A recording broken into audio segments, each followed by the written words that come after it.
մեր արձանագրած իրականում բազմաթիվ խախտումներին եւ խնդիրներին անդրադառնալ, ես կուզենայի կիսվել մի քանի կարևոր ընդհանուր դիտարկումներով։ Ինչպես գիտեք, վաղաշաբաթ խոշորացված համայնքում, որը ներառում են նախկին վաղաշաբաթ եւ խորհրդի համայնքները, եւ որոնք ի դեպ հենց ընտրությունների օրվանից հետո են համարվում մեկ միասնական խոշորացված համայնք, ընտրություններին մասնակցել է մոտ 31500 ընտրող, ընտրական մասնակցությունը մոտավորապես 45% է, որը բավական բարձր թիվ է տեղական ինքնակառավարման մարմինների ընտրությունների համար։ Ընտրական շեմը հաղթարել են 3 մասնակից ուժեր՝ քաղաքացիական պայմանագիրը, որը ստացել է ընտրողների ձայների 48%, Հաղթանակ դաշինքը, որը ստացել է 31.8%, եւ Մայր Հայաստան կուսակցությունը, որը ստացել է ընտրողների ձայների 5.4%։ Սա արդեն հրապարակված նախնական արդյունքներ են կենտրոնական ընտրական հանձնաժողովի կողմից։ Սակայն, եթե այս ընտրության արդյունքները մենք բաժանենք ըստ երկու նախկին համայնքների՝ վաղաշաբաթ եւ խոյի, կստացվի իրարից էապես շատ տարբեր երկու պատկեր, որ մենք ձեզ կուզենայինք ներկայացնել, քանի որ մենք տիրապետում ենք յուրաքանչյուր ընտրատեղամասից արդյունքներին։ Ուրեմն խոյ համայնքում քաղաքացիական պայմանագիրը ստացել է 59.2%, Հաղթանակ դաշինքը 21.2% եւ Մայր Հայաստանը 10.5%, ընտրողների թիվը կազմել է մոտավորապես 12000 մարդ, ընտրական մասնակցությունը 53%, այսինքն էապես ավելի բարձր, քան թե ամբողջ համայնքի միջինը։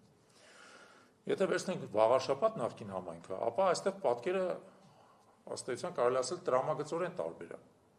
Քաղաքացիական պայմանագիրը ստացել է 42% ձայն, Հաղթանակ դաշինքը 38.5% ձայն, Հանրապետությունը 5.2% ձայն, Ազատ դեմոկրատները 5% ձայն, Հայրենիքը 4.8% ձայն, Մայր Հայաստանը ի դեպ նախընտրական շեմը այստեղ չի հաղթարել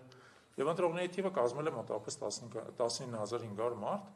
ընտրական մասնակցությունը 42%, այսինքն էապես ավելի քիչ, քան թե միջինը եւ շատ ավելի քիչ, քան թե խոյ համայնքում։ Փաստացի նախկին վաղաշաբաթ համայնքում ընտրությունների պատկերը էապես տարբերվում է նախկին խոյ համայնքում ընտրությունների պատկերից։ Սակայն, որը շատ կարևոր է, ընտրությունների արդյունքը կանխորոշվել է խոյ համայնքում ձայների բաշխմամբ եւ ավելի բարձր ընտրական մասնակցությամբ, էապես ավելի բարձր ընտրական մասնակցությամբ։ Խոյ համայնքում փաստորեն անցել են 3 ուժեր, որոնք անցել են նաեւ ընդհանուր, համայնքում։ Սակայն եթե մենք վերցնում ենք 3 քաղաքական ուժ, որոնք են Հանրապետությունը, Ազատ դեմոկրատները եւ Հայրենիքը, չեն հաղթարել ընտրական շեմը ընդհանուր համայնքում, եւ չեն անցել համայնքային հավաքանից։ Սակայն եթե ընտրությունները տեղի ունենային միայն վաղաշաբաթում, այս 3 ուժերն էլ կհաղթահարեին ընտրական շեմը։ Այսինքն մենք տեսնում ենք, որ ընդհանրած մեծած խոշորացված համայնքում փաստորեն 3 ուժ չեն անցել, որոնք կարող են անցնել, եթե վաղաշաբաթում ընտրությունները տեղի ունենային։ Սա իրականում լուրջ հարց է բարձրացնում, թե որքանով ընդհանրապես հիմնավորված է եղել այդ երկու համայնքների միավորումը, եթե երկու համայնքներում ապրող ընտրողները էապես տարբեր ընտրական նախապատվություններ եւ պատկերացումներ ունեն այն քաղաքական ուժերի վերաբերյալ,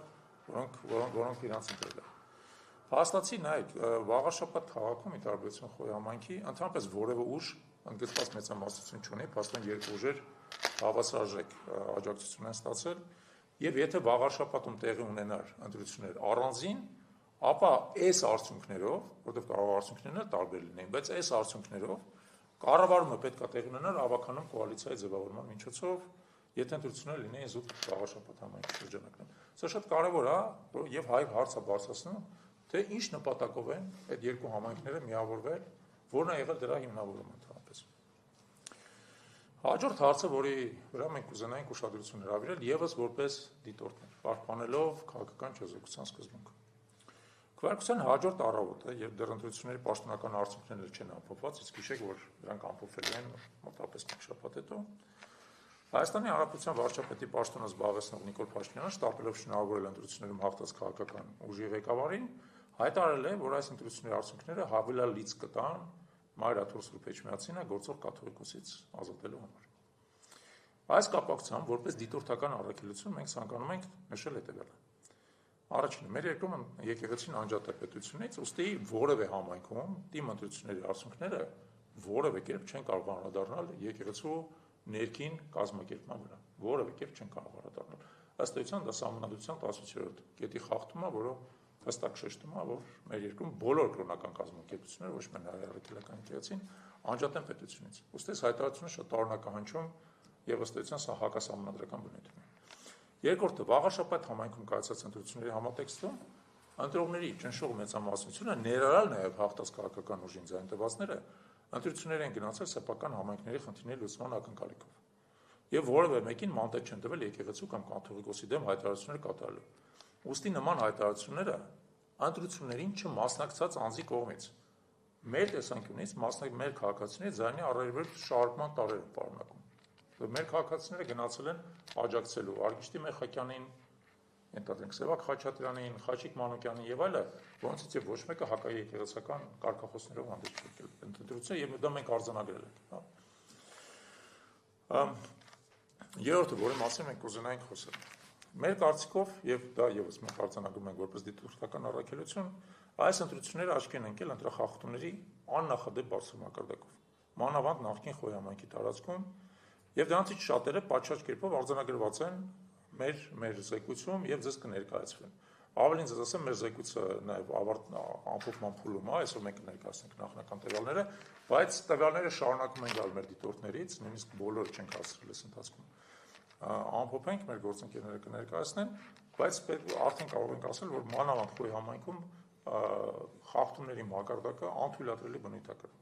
Մասնապես համատելով Գյումրիում եւ Փարաքարում այս տարի կայացած թիմ ընտրություններից, որոնք մենք եւս դիտարկել ենք, պետք է նշենք, որ այս ընտրությունները թեև առերևույթ ազատ են, սակայն տեղի են ունեցել քաղաքացիների ազատ կամքի նկատմամբ զանգվածային ներգործության պայմաններում եւ քարոզարշավի փուլում եւ քվեարկության օրը։ Եվ դա հիմք է տալիս ենթադրել, որ դրանք կրել են կազմակերպված եւ որոշակիորեն միտումնավոր բնույթ, դրա նպատակն է եղել ներգործել քաղաքացիների ազատ կամքի արտահայտման վրա եւ դա էլ ունեցել է բավական ընդգծված ազդեցություն մանավանդ նորություն կրկնում խոյ համայնքում։